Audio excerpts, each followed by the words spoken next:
სიკეთით უნდა იყო ყოველით მოცული, ესე იგი გაუცხოებული უნდა იყო ყოველგვარი ბოროტებისგან, უცნეობისგან.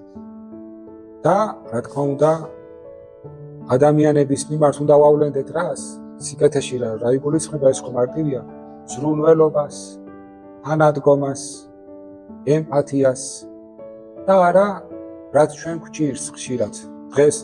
დღევანდელ ყოფაში რაც ჩვენ გვჭირს და რაც შეინიშნება სამწუხაროდ, აი ეს როგორ მოახერხეთ, ეს მე არ ვიცი.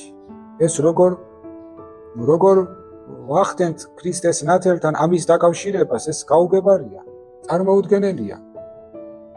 რომ მოსილნი ვართ აგრესიით.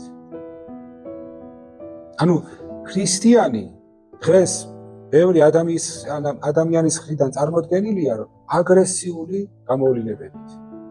და თან ამ აგრესიის გამართლებაც ხდება გამართლება აგრესიის. ეს როგორ არის თავსებადი ქრისტიანთან? ქრისტესთან როგორ არის ეს თავსებადი? აგრესია, ძალადობა და ამ ყველაფრის გამართლება. ეს ხომ კატასტროფაა? ეს ხომ პირდაპირ წინააღმდეგობაში არის ქრისტეს სულთან, ხო? ვერცეთ მოწოდებას ჩვენ ვერ ნახავთ მსგავს, ვერცეთს.